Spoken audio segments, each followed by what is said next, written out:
Merhaba, ben Başak Boztepe. Bence hepimiz deniz kenarında havayı içimize çekmişçesine, uzun yaz sofralarında ruhumuzu yepyeni anılarla doldurmuşçasına ya da sağlıkla geçen bir günün ardından şükürle güneşi yolcu edermişçesine hislere hasret kaldık. Siz de ülke gündeminden azıcık uzaklaşmak istemez misiniz? O halde gelin biraz da güzel şeyler konuşalım.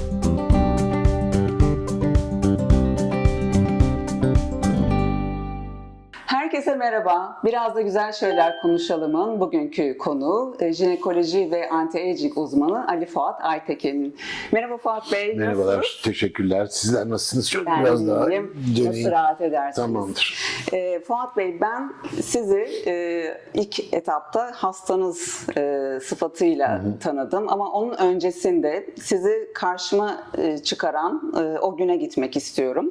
Ben de her meğer perimenopozlu kadın gibi işte bir hallerdeyim, bir şeyler değişiyor, bir günümle bir saatim birbirine uymuyor, neyim var benim diye böyle peşinde koşarken hiç aklıma gelmedi, inanın. Bu da çok değişik bir algı. Bunu da sonra konuşmak istiyorum sizinle. Çünkü hani kendimi çok dinamik hissediyorum. Aynada gördüğüm kadından fiziksel olarak, ruhsal olarak memnunum. Yani gözle görülür bir derdim yok. Ama engel olamadığım bir değişimi de hissediyorum. İçimde böyle bir girdap dönüyor. Ve ona kapılmadan da gidemiyordu günler, haftalar. Günün sonunda ben hayatta tesadüfe inanmam. Böyle YouTube'da yine gezinirken karşıma sizin bir yayınınız çıktı. Perimenopoz, menopoz üzerine. Ve ben dedim bir dakika bir basayım bakayım, dinleyeyim. Ve inanır mısınız, sizi bana o gün Allah gönderdi, ben inanıyorum. Ben de böyle müthiş bir aydınlanma oldu. Çünkü izah ettiğiniz, anlattığınız her şeyin bende karşılığı olduğunu görünce hemen randevu aldım sizden. Ve sonrasında zaten hani testler, ölçümler falan derken ben de bir perimenopoz yolculuğundaki kadın olduğumu öğrendim. Şimdi ilk önce ben şunu fark ediyorum, hem cinslerimde hem toplumda da bence biz perimenopozla menopoz tanımını ve ayrımını henüz bilmiyoruz. Sizden rica etsem çok kısaca perimenopoz nedir, menopoz nedir? Okay. Şimdi ona perimenopoz demeyelim de premenopoz diyelim. Şöyle bir sınıflandırma yapalım. Premenopoz 8 ile 10 yıl. Menopoz 1 yıl. Teşhis dönemi. Ondan sonra postmenopoz. Evet.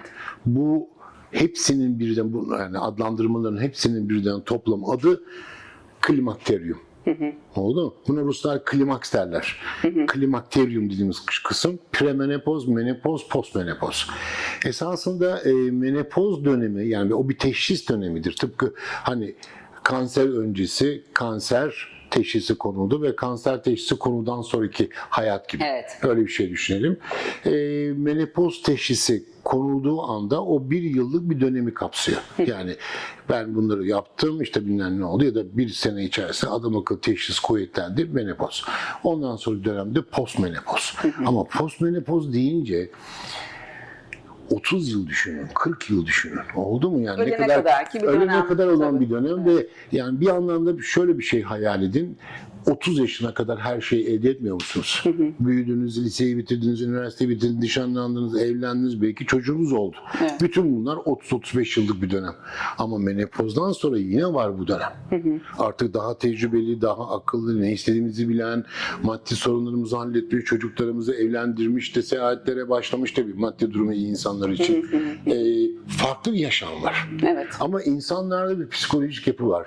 Menopoz, yani makinelerin durması. Yumurtalıklardan artık hormon veyahut da ne bileyim yumurta atılamaması gibi durum ve hayatı ıskaladık. Hayattan tam istediklerimi alamadım. Hay Allah, bu böyle mi bitecekti? Ya da bu sıkıntıları ben şimdi mi çekeceğim? İşte ben hayatta bir oh demedim. Tekrar şimdi bunlarla mı uğraşacağım falan diye bir depresyon dönemi de başlıyor. Ama şu bir gerçek, bu premenopoz, yani menopoz öncesi dönem yaklaşık olarak 35-36 yaşlarında başlıyor. Oldu mu? Neden? Çünkü yapılan istatistiki çalışmalarda progesteron dediğimiz kadının en iyi antidepresan hormonu 36,5 yaşından sonra ortalama düşmeye başlıyor. Östrojen 38.2'den sonra düşmeye başlıyor ortalama ve ondan sonra işte menopoz dönemine doğru gidiyoruz. Ama 36-37'den itibaren işte 45, 46, 47 yaşam şeklinize, beslenmenize vesairenize bağlı olarak Türkiye ortalaması 49.2 yaş ortalaması. Amerika'da bu 51.5 idi. Bundan 4-5 sene evvel, 6 sene evvel ama tekrar bir update olmadı. Yakın dönemde ben tahmin ediyorum artık 40 yaş hani bizim için bir menopoz sınırıdır. 40 yaşa geldik, 40 yaşından sonra menopoza girerseniz bu normal kabul ediliyor. Ama 40 yaşından önce girerseniz bu prematür menopoz olarak kabul ediliyor. Onda bir sürü tedavi yöntemleri var vesaire.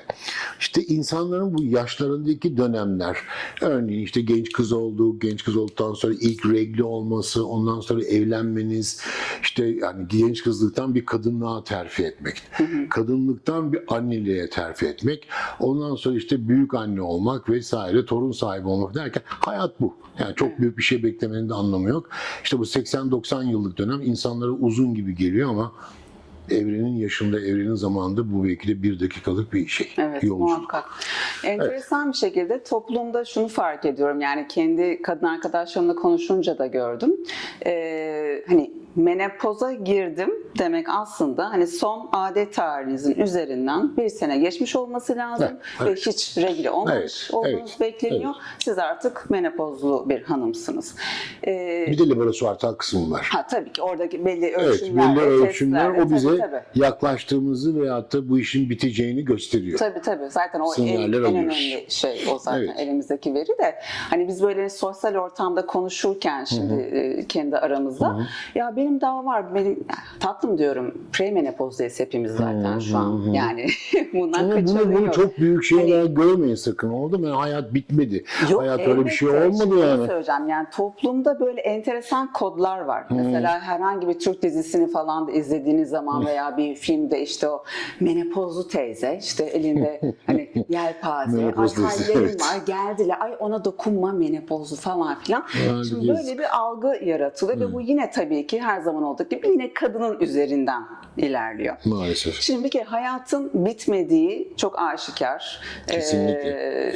Ama burada çok önemli bir şey ben fark ediyorum. Şimdi kadın kendi bedeninde, ruhunda, o kendi kabında bir takım değişimlere uyumlanmaya çalışırken aslında en büyük desteği de bence hayatını paylaştığı o ilk çemberindekilerden bekliyor. Doğru. Şimdi eş tarafından algılanmak, partner tarafından hoş tutulmak, evde birlikte kimle yaşıyorsa, yani bu çocukları olabilir, ne bileyim iş arkadaşları olabilir. Aynen. Bununla ilgili müthiş bir toplumda bilinçsizlik olduğu için o anlamda hiçbir ihtimam da görmüyor ve böyle hani işin bir de ben tedavi kısmını bir kenara koyuyorum. Ben daha hani sosyal ve psikolojik kısmından ilerliyorum size. Kadını çok yalnızlaştıran bir süreç bu. Evet. Size gelen danışanlarınızın, hastalarınızın hani sıcak basması, uykusuzluğu falanın dışında böyle psikolojik rahatsızlıklar ya da yakınmaları ne var mesela bu bağlamda? Şimdi bir kere şunu hiç unutmayacağız. Kadınlardaki progesteron dediğimiz yumurtlama ile beraber oluşan hormonun dünyadaki en iyi antidepresan hormonudur. Yani slaytındaki kelime de o. Yani piyasa isimlerini belki söylemek hatalı olacak ama Xanax, Prozac, Diazepam, Valium, Ativan gibi bütün o anksiyolitik veyahut da antidepresan hormonlardan çok daha fazla etkisi var progesteron. Hatta Time Agency'nin ön sayfasında yani dış kapak kısmında şu çıkmıştı bundan bir 2,5-3 sene önce. Progesteron or Prozac soru işareti. Ama içini okuduğunuz vakit progesteron olduğunu görüyorsunuz. Ama maalesef tabii ki toplumda özellikle bu yaştaki olan kadınlara muazzam bir antidepresan yükleniyor. Evet. Türkiye'deki kullanım herhalde arşa çıktı artık. Yani antidepresan hormonlar testosteronu düşürür, işte kas kaybında anlar, düşünce sistemi değişiyor antidepresanlarda. Çünkü antidepresanlar o SSRI dediğimiz grup testosteronu düşürüyor. Testosteron sen de ben de karşılıklı olarak şu anda konuşurken testosteronla konuşuyoruz. Ben de bittiği zaman testosteron, yani siz bize ya bunamış diyorlar ya artık yaşlanmış diyorlar vesaire. Benim bu toplumda yani 20 senelik bir tecrübe, artık master of menopoz oldum herhalde. Yani istemeden nerelere geldim. En büyük şikayet bir hafıza sorunu. Değil mi? Yani konsantrasyon, çünkü bir sürü hormonlar değişiyor kafada ve hepsi düşüyor aşağı. O sisli beyin Evet, denen sisli şey beyin. devreye giriyor. İkincisi libido düşmesi. Tabii. Yani kendine ait olan güven duygusunun azalması, ne bileyim tedirginlik, işte depresyon da bu arada geliyor vesaire. Ama libidoyu da sadece böyle cinsel Hayır, arzu olarak değil. okumamak da lazım. Zaten Hayır, hayır, sözlük değil. anlamı da öyle değil. Değil. Sonradan Yani öğrendiğimiz. konuşmalarımız testosteronla, kan yapımız testosteronla, kas gücümüz testosteronla, insülin direncinin düşmesi testosteronla, testosteron meme kanserinin koruyucusu, yani en iyi hormonlardan bir tanesi. Çok faktör var. Yani daha çok rastladığımız işte bu dalgınlıklar, unutkanlıklar, kendine güven duygusunun azalması, enerjinin düşmesi, body konfigürasyonunun, yani vücut konfigürasyonunun değişmesi ve cinsellikte. Bunlar yani artık bu cinsellik olayı öyle patladı ki yani 38, 39, 40 yaşlarında kızlar bile ya da kadınlar bile gelip yani hayattan zevk almadım diyor. Almıyoruz diyorlar. Enerjim düştü, spor yaparken çabuk yoruluyorum, kaslarım artık erimeye başladı vesaire. Bunlar hep şikayetlerin arasında ama maalesef bizim uyguladığımız, yani benim de daha önce uygulamış olduğum o modern tıpta, yani her şey laboratuvarsal, MR'lar, tomografiler, belirli şablonlara oturdu. şablonlara. Yani artık bunlara çare bulamıyor ve o sorulara cevap da bulamıyorlar. Elbette. Ve orada kalınıyor. Şimdi dünyada yani benim gibi eğitim görmüş ve görmeye devam eden insan sayısı çok artıyor. Ben kaydolduğumda 2005 yılında akademiye 13.426 idi kayıt numara. Şimdi 1,5 milyondan fazla doktor var. Ve en son işte geçen sene Aralık ayında Dünya Kongresi'nde işte patron da demeyeyim de o sistemi kuran adam geldiğinde 7.000 kişilik şey var. Yani konferans salonu hınç dolu her taraf. Dünyanın her tarafından geliyorlar. İşte 5 seneden beri kim devam ediyor? İşte 10 seneden beri devam eden kaç kişi? 15 seneden falan en nihayet 20 seneye geldi. Biz 8 kişi kaldık. Yani o grubun içinde 20 yıldan beri bu işe devam eden 8 kişiden bir tanesiyim. Bir anda da şaşırdım. Yani bu kadar mı dedim. Bu evet. Onlar da daha bu işin böyle olduğunu bilmiyorlardı ama şu anda yani 368 milyar dolarlık bir market. Değil mi? Evet. O Yani muazzam bir şey. zaten tevekkili ondan böyle bir tekrar bir hani gündeme getiriliyor. Hem bizim basınımızda çok sık olmasa bile hani sosyal medyada çok sık görmeye başladık ve ben hani çok faydalı buluyorum bu yayınları. Doğru. Çünkü ne olduğunun farkında olmadığımız bir sürecin içinden geçiyoruz ve evet. böyle hani sudan çıkmış balık gibi hani kimi adres edeceğiz, bu işte kim yetkindir, Doğru. kan tahlilime baktırıyorum ama mesela maalesef ki kadın doğumcu, yani bizi senelerdir takip eden doktorlarda dahi hormon replasman tedavisinin ya da biyoeşdeğer hormon tedavisinin pek gündeme getirilmediğini görüyorum ve duyuyorum da. Neden? Onu da söyleriz Evet. sebeplerini. Evet. Yani Hala bir tukaka ediliyor ve şüpheyle bakılıyor değil mi? Yani bu tabii eskiden beri öğrenilen şeyleri kırmak, tekrar yeni bir ne bileyim bilgi çerçevesinde update etmek o da kolay değil. Yani çünkü ondan eğitim böyleydi. Tabii. Hala piyasada, hala ağızdan alınan sentetik östrojen ve progesteron, biz ona progesteron demiyoruz, projestin diyoruz. Yani sevmediğimiz progesteronlar her tarafta dolu.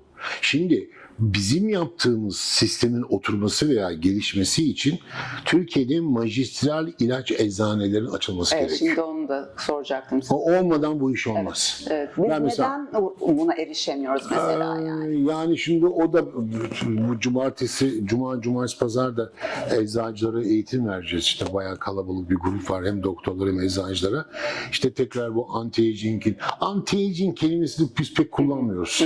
Yani bizim yaptığımız şey preventif ve rejeneratif medicine. Evet. Biz önleyici hekimiz. Ben senin meme kanseri olmaman için çalışırım. Ama meme kanserinde işte erken teşhis hayat kurtarır. Okey. Ama erken teşhis yaptığınız zaman o senin söylediğin meme kanseri ondan 15 ile 20 yıl önce başlamış oluyor. Evet. O yüzden de koruyucu hekimliğin gelmesi gerekiyor. Şimdi mesela Amerika'ya gitseniz işte Aralık ayında 11 ile 15 arasında, 16 arasında Las Vegas'ta yine kongre var. girişte artık anti-aging kelimesinin şeyi geçmiyor. Oradaki yazılan yazılar, büyük tabelalar redefining of medicine or redesigning of medicine. Her şey baştan sentez ediliyor. Tekrar baştan yorumlanıyor. Yani Çünkü tıp da aslında kendi ezberini bozuyor. tabii bozuyor. Mecbur kaldı çünkü. bozuyor. Yani bunun için eğitimler şart ve Türkiye'de magistral ilaç, yani Amerika'daki adıyla compounding pharmacy yok. Yani ben Amerika dönüşünde hep onu düşünmüştüm. Yani iyi, güzel bir sürü şey öğrendim ama magistral ilaç eczanesi yok. Ama hepsinin yetkisi var. Yani onlar ampul yapabilir, flakon yapabilir, tiroid hapı Jel dahi yapar, üretebilir. jel, her Tabii. şeyi yapabilirler. Ama bir 40 metrekarelik eczanelere girmişler. Orada o ilaç yapımı yerinde bir 1,5-2 metrekarelik sabahları menemen veyahut da işte omlet pişirilen bir yer var. Çok doğru, gözüme de geldi şu Doğru an. yani, ben çoğu görüyorum. Doğru. O da ne yapsın? Personel kendi gıdasını işte Evet, üretmeye evet. çalışıyor. Ama daha büyük alanlar lazım ve bu konuda eğitim ve malzeme gerekiyor.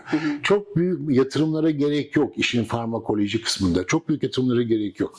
Olsa bir 15-20 bin dolar ya da 40 bin dolar diyeyim hadi maksimum üst bitirin, bir yatırıma gerek var. Yani öyle bir eczane açtıktan sonra da yapılacak en güzel şey 15.600 dolar pardon. 12.000 tane formülü alıyorsunuz. Amerika'daki o PCAA dedikleri işte Professional American Compounding Pharmacist, profesyonel eczacılar bu konuda. FDA onaylı. FDA onaylı. Tabii size 10.000'den fazla formül veriliyor. Bir de yılda 1.500 dolar para ödüyorsunuz. Onlar da size 24 saat online her türlü sıkıştığınız durumda Danışmanlık size veriyor. danışmanlık veriyorlar. Bu büyük bir yatırım mı? Hayır, büyük bir yatırım değil. Değil. Ama bütün her tarafındaki her eczanenin de böyle olması gerekmiyor. İşte ne bileyim Şişli'de veya bunun bulunduğu bölgede bir tane. İşte ne bileyim başka bir yerde bir tane. Yani şu İstanbul'da 5-6 tane böyle eczane Tabii. bu 20 milyonu idare Çevirebilir eder, pekala. çevirebilir. Bursa'da mesela bir tane, iki tane, İzmir'de 2 tane, 3 tane. Nüfus yoğunluğuna göre bunlar yapılabilir. Eczacıların artık mezun olduktan sonra bu olayın farklı yöne gittiğini, farklı şeylerin yapılması gerektiğini artık idrak etmeleri gerekiyor. Bence onun için de insana bakışın değişmesi gerekiyor. Yani insanın sadece böyle bir fiziksel varlık, işte Hayır, sırtı hayır. ağrıyor, başı ağrıyor, şunu Hayır. verelimden ziyade Hayır. bizim bir enerji bedenimizin de Tabii ki. olduğu, asıl bütün arazların ilk etapta o bedende oluştuğu, daha sonra avatarında yani kendi Evet. fiziksel bedeninde çıktığını bir kabul vermeleri lazım gibi geliyor Kesinlikle bana. doğru. Yoksa işte o geleneksel tıp çok limitli kalıyor. Artık ve o bitti. Bitti. O geleneksel tıp bitti. Evet. Yani eskiden Sons of Klinik vardı. İşte ne bileyim karnını muayene ederdin, oradan vururdun, buraya su dalgası gibi bir şey çarpıyormuştuk. Steteskoplarla dinlerdik, işte kalp ritimlerini bilmem ne falan. İş o zaman çok daha bireyseldi. Ama şu anda artık çok şey değişiyor ve koruyucu ve yenileyici hekimlik geliyor. Dediğim gibi işte meme kanserinde erken teşhis hayat kurtarır. Bu laf ilaç firmalarının lafıdır. Oldu mu? Yani çünkü erken teşhis dediğin örneğin 1 milimetre, 2 milimetre meme kanseri çıktı. Meme kanserinde 1 milimetre veya 2 milimetre olması için 15 ile 20 yıl gerekiyor. Düşün. Yani meme kanseri 27 yaşında başlıyor. Ya da işte mamografi, o klasik o yıllık rutinlerde işte Yok, onlar senede da- bir onlar da mamografi. değişti. Şimdi mesela Onlar da takip değişti. ediyorum yani tabii ki hani medikal yayınları takip etmiyorum ama bununla ilgili yazılar okuduğum zaman onu görüyorum. Mesela bazı ülkelerde mamografinin yasaklanması bir gündeme getirilmiş. Çünkü demek ki çok yüksek oranda bir radyasyona maruz kalıyorsunuz ve oradaki minicik bir hücreyi o anlamda büyütebiliyorsunuz. Gerçi mamografi iç çekilen yerlerde veya mamografi yapıldığı zaman öyle verilen radyasyon çok büyük bir radyasyon değil. Yani en çok radyasyon örneğin böbrek filmi hani var ya ilaçlı böbrek filmi derler. Evet, evet, Onda evet. muazzam radyasyon diyorsunuz ama akciğer filmi, mamografi film yok. O kadar çok büyük bir farklılıklar falan yok. Sadece biraz sıklığı azaltılabilir. Yani bu Londra'da bir Time mecmuasının ön kapağında şey çıkmıştı bundan bir 5-6 sene önce mi 7 sene önce mi ne? Mamografi ya da X-ray under fire diye. Yani o da artık şüpheli şüpheli bakılıyor. Dediğiniz doğru. Yani bu kadar bir radyasyon, zaten yeteri kadar radyasyon etrafımızda var. Cep telefonları, peşinde işte Wi-Fi'nin elektrikli içinde arabalar, yaşıyoruz Wi-Fi tabii ki. bilmem ne. Dolayısıyla da bu radyasyondan temizlenmek gerekiyor. Evet. Yani gerçekten temizlenmek gerekiyor. Şu üçgenler vardı böyle, artık çatıların tepelerinde falan görüyorum, böyle metalden böyle bir piramit gibi yapıyorlar. Hakikaten enteresan. Mesela o piramidin tepesine koyuyorsun, cep telefonu sinyalleri bayağı kuvvetli. Aşağı indiriyorsun falan, yok oluyor. Demek ki yani ben bir yatağımın etrafına böyle bir işte metalden bir şey yapsam, radyasyonsuz, Wi-Fi'siz bir Pekala, tabii. ortamda Ya da işte yaşayacağım. ne bileyim hani bakır levhaları koyun modemlerin arkasına ki işte şeyi engellesin, yayılan, Doğru. ortama yayılan radyasyonu. Doğru, Ya bunlar doğru. zaten bence çok kadim bilgiler olsa gerek. Tabii. Hani, ama unutturulan şeylerden Unutuluyor. biri de o. Yani Evet. birazcık ilaç firmalarının toplumu ve doktorları evvelden daha fazlaydı da ya yönettiği bir gerçek. %100 tabii. Yani yönettiği bir gerçek. İşte bilmem ne çıkıyor, bundan mutlaka Bunu en alın şöyle. yakın geçmişte Covid'de yaşadık. Evet, evet. Yani o insanları aşıladılar, ettiler, mecbur bıraktılar, işte işten çıkarmakla tehdit ettiler. Yani hiç detaylarına girmek istemiyorum. Şimdi mesela Girersek içeri gireriz çünkü. bununla ilgili Evet. davalar havada uçuşuyor yani. Havada gibi. uçuşuyor. Ama yani şimdi bakın o davalar da ayrı. Mesela ben çok önem verdiğim konulardan bir tanesi gluten. Gluten hassasiyeti.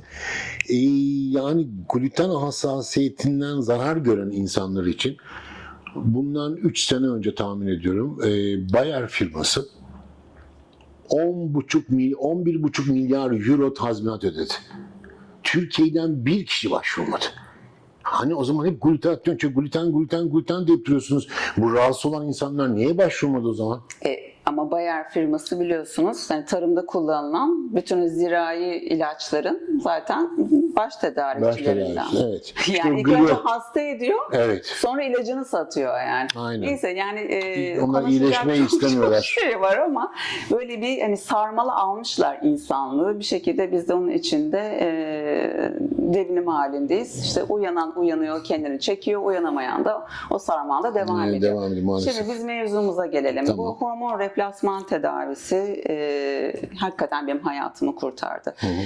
Demin konuşmamın başında yani tabii ki ilaç ve doktor tavsiye edilmez denir hep ama ben kendi deneyimlerimden yola çıkarak bazı şeyleri aktarmak durumundayım burada sizinle. Benim neyim vardı işte o sorguladığım dönemde o ilk size gelmeden önce yaptırdığım detaylı testte bir baktık ki benim testosteronum yerlerde, progesteron düşmüş.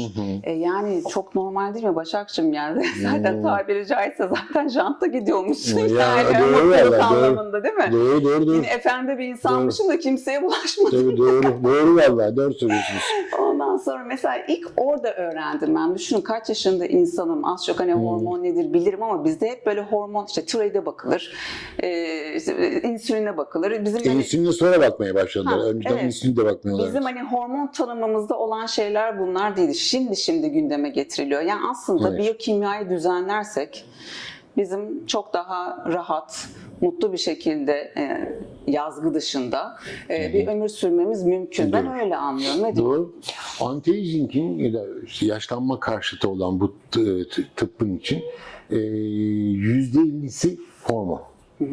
Yani arta kalan %50 işte fizyoterapi, beslenme, egzersiz, işte uyku, vitamin supplements'ların da desteklerin sağlanması vesaire, psikoloji de çok önemli. Bu arada yani emosyonel olarak pozitif olmak, pozitif insanlarla konuşmak hayatınızı, yaşam kalitenizin 11,5 yıl uzatıyor. Kesinlikle öyle. Yani. Kesinlikle. Egzersiz yapmak 8,5 yıl. Tabii. Yani ilk akademide öğrettikleri şey bize şuydu. Bir üçgen gösterdiler. Üstte diyet, sol alt köşede egzersiz, sağ alt köşede hormonal denge. Ama diyet deyince millet bizim hemen diyetisyene gittim, diyet mi? Öyle değil. Neleri seçiyorsunuz? Nasıl pişiriyorsunuz? Nasıl çiğniyorsunuz? Mesela pişirme deyince bir örnek vereyim. 48 derecenin üzerinde protein denatürize oluyor, bozuluyor. O yüzden de etleri pişirtirken yavaş ve iç kısmı kanlı kalacak. Hani reklam gibi olacak ama Nusret tarzında bir et pişirmemiz gerekiyor ve çiğnerken bir et parçasını ağzımıza alıp çiğnerken minimum 35 kez çiğnememiz lazım. Minimum. Ondan sonra hızlı yemek yedin, bilmem ne yuttun, televizyon karşısında, ondan sonra şişkinlikler, Sindirim hissi gerginlikler. gelsin. Tabii ki o eti parçalamak o kadar kolay bir şey değil. Gerçi insanoğlu çiğ et de tüketebiliyor. Ondan sonra işte dediğim gibi egzersiz bu önemli. Yani düzenli egzersiz yapmak, bu kadar kasın harekette kalmasını Özellikle sağlamak. böyle mesela bacak kasıyla ilişkilendiriliyor. Evet. Onu okuyorum. Tabii ki. Yani üst bacağınız kuvvetliyse, kas zaten kuvvetliyse kemiğe de yük bindirmiyor, eklemlere Aynen. de yük bindirmiyor. Aynen. Yani şeyi mesela hani herkes kendi annesinden tabii ki pay biçiyor. Benim annemin jenerasyonundaki kadınlara da baktığım zaman da şey görüyorum. Bir anda böyle bir ay geldiler camları açın falan filan. Ama O zamanlar evet hatırlıyorum ben. hakikaten çok acınası bir Hatırlıyorum. şey. Bu kadıncağızlar nelere maruz kaldılar ve bu Aynen böyle öyle. sittin sene devam etti. Yani ne Aynen. yaşayacaklarını dahi daha bilmeden ileride. Aynen. Ve günün sonunda bir ölçüm yapıldı benim annemi hatırlıyorum. İşte 65 yaşındaydı zannedersem. İleri derecede östropoz. Evet. Şimdi hayatı boyunca tamamen yürümüş falan ama hani bir aktif bir egzersiz yapmamış bir kadın ki eminim o jenerasyon ve hatta ondan sonraki jenerasyonlarda da böyle bir rutin spor yapma alışkanlığı yok bizim Yok, tabii ki toplumumuzda. yok. Hareketli değiliz. Yani kırsalda yaşayan kadınları Daha hareketlidir onlar. evet, Tarla, marla, onları bilmem ne. dışında bırakarak Evet. söylüyorum. Kadınlar bütün gün hayatının içinde tarlada orada burada çalışıyorlar zaten. Ve daha sonrasında da işte bir düşmeyle birlikte işte kalça kırılıyor. Kemiklerin Aynen. bisküvi gibi olduğunu keşfediyoruz. İşte ondan sonra da kapanış. Hayat bir noktada bitiyor kadınlar Doğru, için. doğru. Hiçbir şekilde mesela erkeklerde olmayan bir süreçten bahsediyoruz değil mi? Yani hani Erkeklerde de var kemik erimesi ama testosteron tabii ki kemik yapımında çok önemli faktör. Evet. Bir de hani buraya konu açılmışken onu da bir yapalım, araya koyalım. Kemik yapmak yani 32-35 yaşlarında herkese başlıyor belli bir dönem içerisinde. Ama kemik yapılması sadece işte kalsiyum, vitamin D3, bilmem ne, işte vitamin K2 bunlarla olmaz. Hormonlar olmadan bu devrede bu sistem çalışmıyor. Testosteron, büyüme hormonu, östrojen, progesteron bunlar en büyük kemik yapımında o osteoblast dediğimiz kemik yapımını sağlayan hücrelerin aktivasyonda çok önemli. evet %100. Ama mesela sabahları her sabah kalkıyorlar kahve içiyor. Onlar mesela kemik erimesini çok fazla miktarda arttırıyor. Yani o kahve alışkanlığı çünkü asitik bir madde. Kanı asitleştiren her şey yani bunlara blood acidifiers diyoruz biz. Kanı asitleştiren her şey kemik erimesi yapar. Evet, alkali tutmak gerektiği söyleniyor. evet. Evet. Yani işte hani günün sonunda yaşlanma fiziksel olarak kadında daha belirgin yansımalarını gösterirken erkekte testosteron sayesinde Doğru. daha az Doğru. zarar görmüş bir şekilde gittiğini görüyoruz. Peki ben şunu da öğrenmek istiyorum. Hazır hormonlardan bahsediyorken genç kızlığınızda veya sonrasında işte adet sancısı çekersiniz. Adet öncesinde müthiş bir şişlik olur, asabiyet olur, kendini beğenmeme, yani böyle kabuğuna kapanmak ister. Çoğu kadın evden dışarı çıkmaz. Buna sebep olan nedir? Bu da güzel bir soru. Şimdi regliden önce yani 5 gün 6 günlük bir önce dönemde testosteron 0, östrojen 0, progesteron 0. Tabii. Ben erkek miyim, kadın mıyım? Evet. Östrojenim de yok, progesteronum da yok, testosteronum da yok. Erkek miyim, kadın Ben mıyım? köşe yastığıyım, evde kalmalıyım. Bir de şey düşünün yani ömür boyu işte 10, 11, 12, 13 yaşlarından beri başlayan 45 ya da 50'ye kadar devam eden şöyle hesaplamışlar onu. Kadınlar toplum olarak hayatlarında 350 ile 360 kez adet görüyorlar. Her ay birer defa ki o da yani %100 değildir. 12 çarpı 10, 120. İşte 30 sene adet görseniz 360. Evet. Şimdi bir de bazen onu düşünüyorum. Kendimi kadın yerine koysam 360 defa 4-5 gün kanayarak bunu topladığımız vakit bayağı bir zaman yapıyor. Ve tabii herkeste kaybedilen miktar da eş değil. Tabii eş değil. Kan kaybediyorsunuz, asosyal oluyorsunuz, içine kapanıyorsunuz. Ben bu konuda kadınlara kızgınım. Yani mesela ben bir kadının regl olup olmadığını dışarıdan bakarak da anlayabilirim. Makyaj yok, saçlara dikkat etmiyorlar. Daha salık bir Salık. faz. Niye bunu yapıyorsunuz? Ben olsam Üstüne giderim. Üstüne giderim ya. Benim kimse o günlerde regl olup olmadığını anlayamaz yani. Niye böyle bir şey yapıyorlar? Onu da bilmiyorum. Ama tabii bir tane su toplanması oluyor, işte saç boyası tutmaz regl döneminde falan. Onlar da ayrı konular ama yani belli ediyorlar. Bunu yapmamak lazım. Çok kadın doğru. her zaman kadın olması O da lazım bir bence. kodlama gibi oldu belki yani toplumda veya işte hani hemcins ebeveyninden veya arkadaşlarından göre adetlerini böyle geçirdiği gibi Evet, doğru. bir kodlama da Doğru. olmuş oluyor. Peki bunu bertaraf etmek için ne yapmak lazım? Fuat Valla Bey? bu PMS dedikleri bir tablo oluşuyor yani bunu böyle bir şey adlandırmışlar yani premenstrüel tension sendromu. Adet öncesi dönemde bu şikayetler öyle artıyor ki yani 150'ye yakın şikayet var. Aşerme başlıyor, gereksiz gluten ve çikolata tüketimi falan. O çikolata da ayrı bir olay. Yani burada böyle benim öğrendiğim bazen çok böyle enteresan bulduğum konulardan bir tanesi bu çikolata konusudur. Şimdi çok iyi bir sandviç yapın kendinize, yiyin onu, hazırlayın falan işte aralarında bir sürü malzeme falan bile yerken I feel myself great yani kendimi çok iyi hissediyorum. Ama yedikten bir yarım saat sonra git aynaya bak yüz düşmüş bir halde. Ne oldu? Çünkü mutluluk maddesine sizin vücudunuz cimri hemen onu alıp depoya çekiyor. Çikolata parçası. Niye çikolata parça parça yapılmıştır? Onu bütün İnsan yaparlar. gibi tüket Evet, diye. insan gibi tüket diye maalesef. Yani onun bir parçasını damağımıza yapıştıralım. Öğleden sonra bir parçası, akşamüstü. O zaman serotonin daima aynı hizada gider. Ama siz hepsini birden yerseniz rup diye patlayacak. Sonra o beyin onu, o serotonin kısmını tekrar depoya koyacak. Senin yine yüzün düşecek. Evet. Peki mesela o dönemde alınabilecek takviyeler var mı? Çok şey denenmiş. öncesinde? Çok Yok. şey denenmiş. Yani vitamin B6'lardan tutun işte bu Parlodel, Dostinex denen ilaçları tutun bilmem ne. Her şeyi denemişler. Ama tabii kişiden kişiye çok büyük farklılık var. Yani hayatınızı nasıl yaşıyorsunuz, sosyalliğiniz nasıl vesaire. Bunlar sizin bu yaşamınızdaki bu PMS dediğimiz ya da PMS denen o gerginlik semptomlarını azaltıyor veya çoğaltıyor. Evet. Bu kişiden kişiye değişiyor. Çok çok doğru yani. Sosyalsinizdir, spor yapıyorsunuzdur, bilmem nesinizdir. Bunu pek anlamazsınız bile ama kendinizi devamlı dinliyorsunuz. Ay Allah kahretmesin işte yine 2 gün sonra kanayacağım. Yine bunun gerginliği oldu falan. Hani Cem Yılmaz'ın dediği gibi öğren Bir de bir onu kendine. söyleyecektim. Yani öğren bir kendine artık. Ay benim hallerim var. Evet. Kadın orada Airbus, Boeing indiriyor. Onun halleri yok mu diyor ya. Hakikaten. Ama bu doğru. Çok doğru. Doğru. Böyle hani fazla da bir anlam yüklemeden. Yüklemek Çünkü lazım. biz hani anneliğe de o şekilde çok anlam atfediyoruz. Tabii ki çok değerli, çok kutsal ve çok zor bir mevzu ama Sizin östrojeniniz bizden en az 10 kat yüksek. Evet. Ama bizim de testosteronumuz 10 kat yüksek.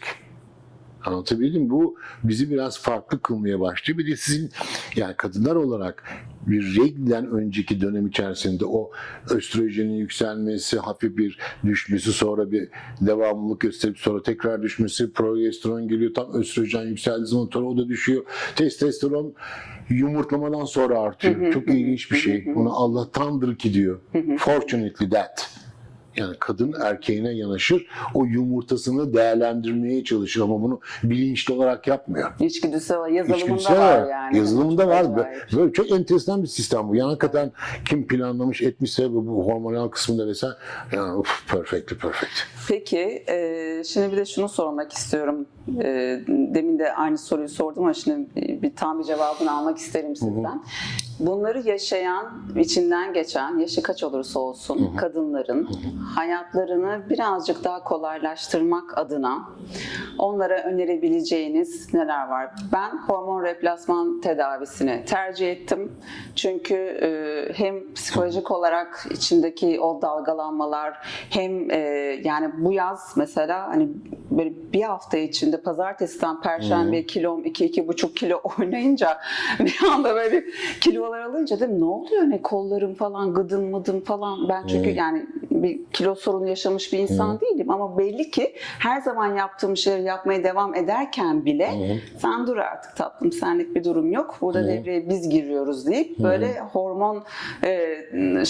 hormonlar devrede beni bir rayıma oturttular yani buranın hamisi buranın patronu biziz diye. Doğru.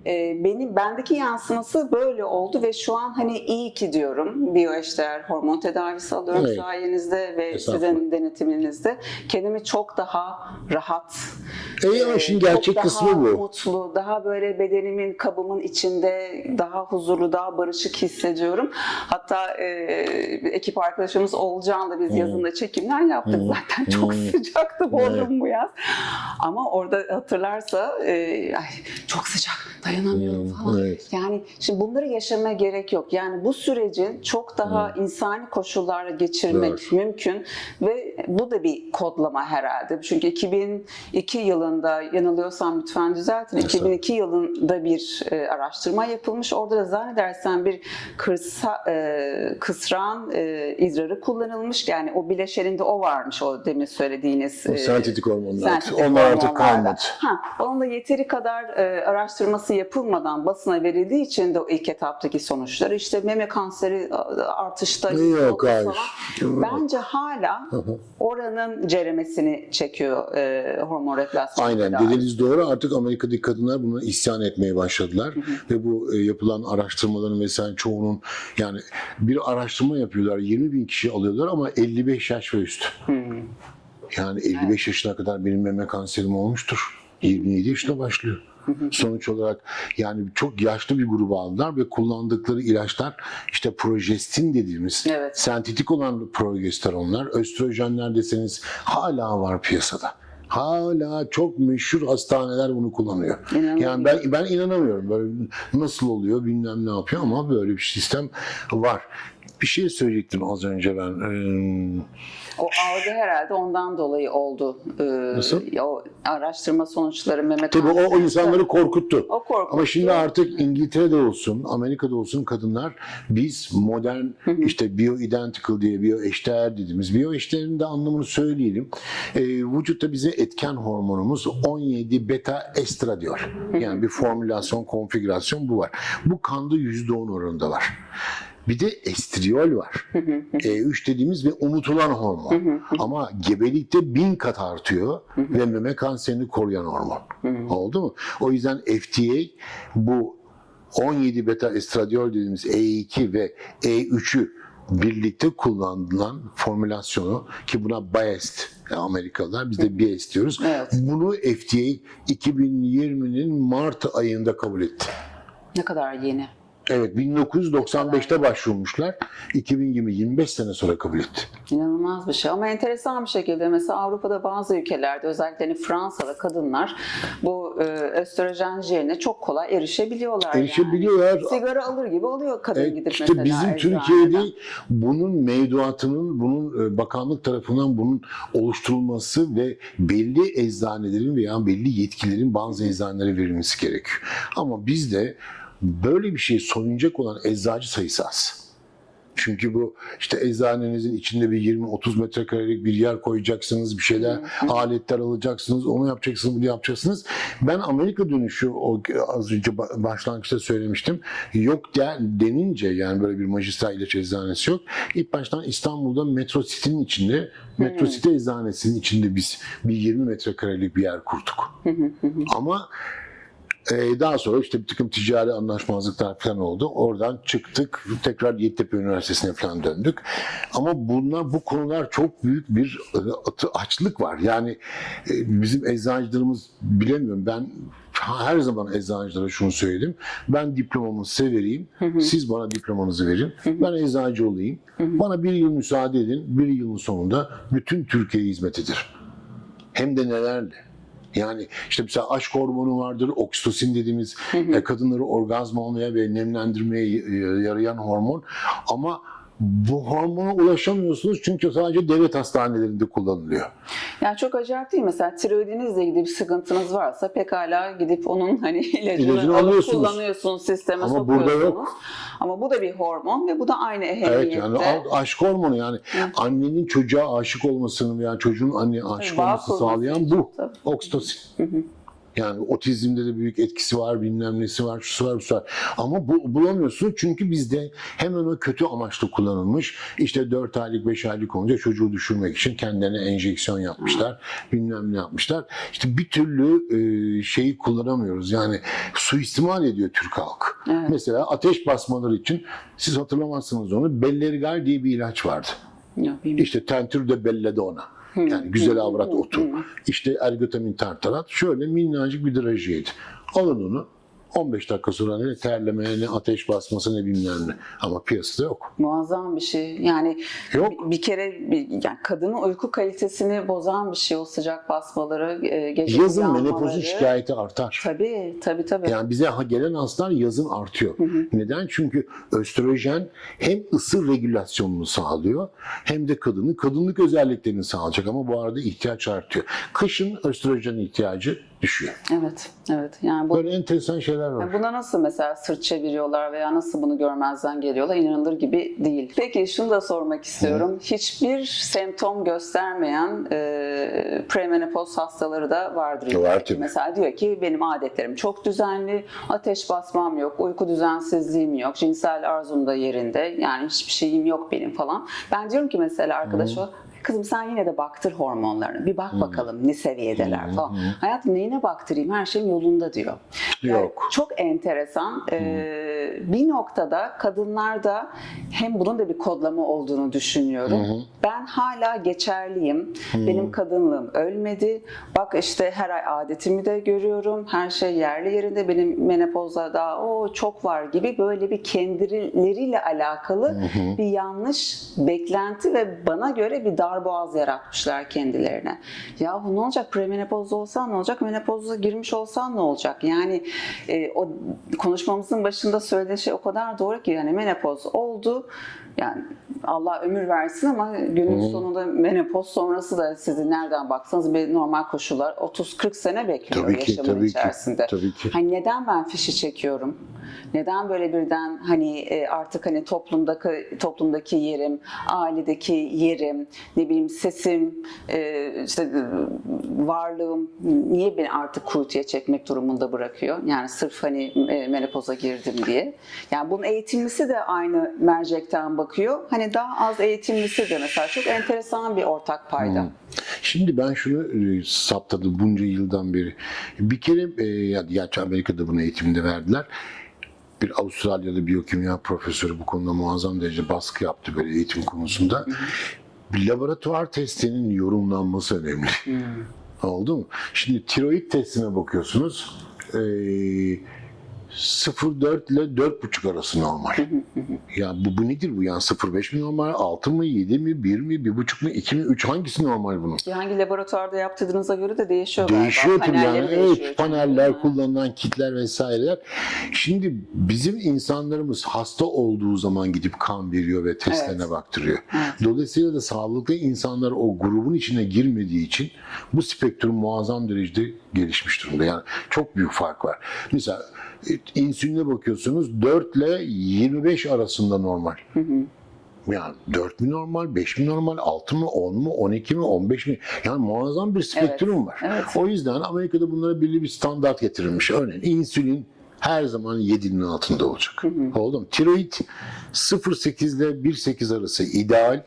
Ama 2,2'nin üzerine çıkınca bu artık klinik arazları ortaya çıkmamış bir hipotiroid. Yani tiroid bezinin az çalışması. Biz nasıl hesaplıyoruz? Biz şöyle yapıyoruz. Laboratuvarın alt ucu artı laboratuvarın üst ucu. Bunu topluyoruz. 2'ye bölüyoruz. Üzerine %15-20 ilave ettiğiniz anda 30-35 yaşına giriyorsunuz. O zamanki laboratuvar testlerine giriyorsunuz. Biz hiçbir zaman hastanın kendi yaşıtındaki ya da kendi yaşındaki laboratuvar testlerine bakarak senin bu normal bilmem demiyoruz. Daima daha geriye çekeceğiz ki biz bir etkin bir tedavi yapabilelim ve bir de yani önleyici hekimlik de burada çok devreye giriyor. Bir de ben sana 45-50 yaşını yaşatacağım demiyorum. Yani ben sana 30-35'i 25'i yaşatacağım. Evet. Ben mesela kendi açımdan söyleyeyim 14 senedir mi 16 senedir mi testosteron kullanıyorum. Bana dese ki birisi bırakmam. Çünkü o konforu 30-35 yaşında ben hala 70-71'deyken bile yaşıyorum. Maşallah. Yaşıyorum, o yüzden de niye bırakayım ki? Öyle ya. Testosteron prostat kanseri, yanlış, yalan, böyle bir şey yok. Testosteron prostatı büyütür, hayır, yanlış.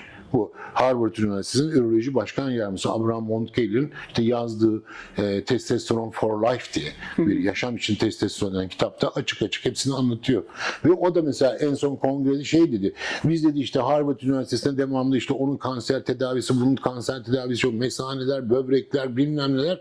Hep bunlarla uğraşıyorduk. Ama şimdi anlıyoruz ki bu olay başka bir yola doğru gidiyor. Sizlerden anti-aging bizi öğrendik dedi. Oldu mu? Yani biz de şimdi diyor bu hormon replasmanlarına başladık. Biraz bu konu geç fark edildi. Evet. Geç. Evet. Yani dünyada da öyle. Dünyada da öyle. Ben 2005'te başladım bu işe. 2005'te başladığımda katıldığım kongrede doktor sayısı valla 400-450 civarındaydı. Şimdi 1,5 milyon doktor var ve her kongreye 7-8 bin kişi geliyor. Tabii müthiş. Bu apayrı bir dal oldu. Yani ileride artık teşhis ve tedavi bitecek. Önleyici ve yenileyici hekimlik. Evet. Bir şey merak ediyorum Fuat Bey. Bizim gibi dişiliği bastırması öğretilen toplumlarda, kadınların üzerindeki bir yükten bahsederek yola çıkmak istiyorum. Erken menopoza giriş veya adet düzensizliği, kısırlık, bunların alt metinlerinde sizce bu duyguyu aramalı mıyız? Aramaz olur muyuz? Tabii ki.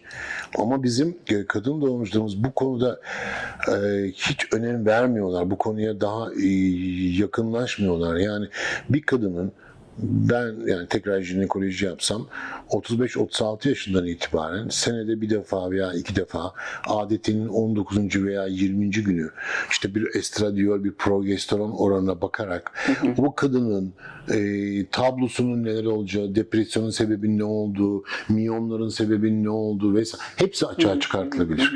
Ama maalesef bizde bu alışkanlık yok. Yani rutin olması lazım. Evet. Yani progesteron düşmeye başladığı anda yerine koyarsanız o kadın daha rahat uyuyacak, antidepresif ilaç almış gibi olacak. Yani hayatı daha çok mutlu geçecek.